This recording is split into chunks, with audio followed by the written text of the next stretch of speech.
ए हीरामन हीरामन हो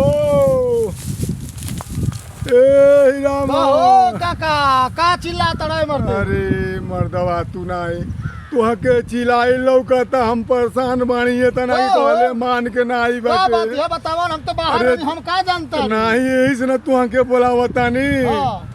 अरे मर्द तू नहीं बहुत हम परेशानी में बानी हूँ मर्दवा तू बताइबो करबो देखत नहीं बड़ा का को एक बार ए मर्द ई कैसे का हो गइल हो? अरे का तू बाहर वगल तब से धीरे धीरे पढ़े लागल अच्छा करीमना से कहने करीमना तन दवाई उवाई ले बे हाँ। तू सुना तब बात घूम लेके आगे मर दे तू नहीं उनाई सुनला नहीं मर दे तू नहीं अच्छा, ठीक एक को टबलेट नहीं ले ठीक आके बा हम तो दिया बोलावो तड़ पूछा तारी कि कहाँ बोलाई भाई, बाप इनकर के? बाजा पाकता आते दिन भर घूमत रे अरे। ए करीमन करीमना ए मर्दवा तू नहीं का चिल्लाला हो ए बे का हो अरे ते नहीं जानते रे इनकर बाजा पाक गइल बा इनके दौर दवाई होई कि नहीं होई दादा हां दादा मत बोल ते मत बोल हमसे दूर हट जो हमारे नजर के सामने अरे, से देखला हट जोते हैं ए तना अरे के बाप। मारे इनके लगवा हम नहीं हट, आवे अच्छा हट ई जो। बताओ ई मर्दवा जब हमके देखे ना अच्छा। हट तब जो। तब इनकर बराबर सुनु भी जाता सुनो कि सुनगी नहीं ना, जाए?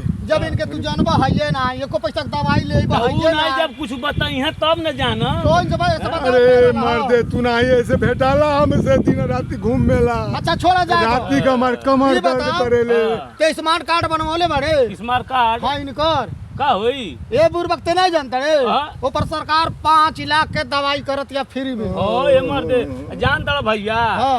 इनकर स्मार्ट कार्डवा काहे नहीं बनवली का भाई? आओ बताई 2 करोड़ का बीमा बा बुढ़वा का इनके ओ, जी मैंने देखा था जी मैंने देखा था दवाई नहीं देखा था बीमा देखा था कि 2 करोड़ रुपया ए, मर ई देहे तो तो मिल मारे- जाई मैं मर्दे हम कहनी हाँ। कि पहले बा बड़हर हां आय अब हो गई कटहर तो देखो बहुत तक बात बा। छुपा की गइल बा ले चल इनके दवाई करा ले चल ले बलापुर चला पैसे में लागी तो का हम तो कहत नहीं ना हाँ। ले चला इनके महिला हॉस्पिटल में भर्ती कर का महिला हॉस्पिटल में रे हां इनके डिलीवरी बा का महिला में ले जाइए तो ये मर्दे हम हाँ। देख लो डिलीवरी बा देख लो एक डिलीवरी बा बार पाकल पर पोता आले तड़ महिला में आ तो ना नहीं खाई पार लागत हां तो चलन इनके धक कुटवा दिहल हाँ ये कौन ले चलो मैं ब्लॉक पर देखा दे हाँ, डॉक्टर आ से जौन चापल जाला दौन पर सरवा से हाँ। धक के एकदम ऐसे लगा के खाट दे दाब ओह बैजा चपाला आँख बाछा कूटा लाओ सर बाछा कुटा ले ले तोरा कुटवावे के इनके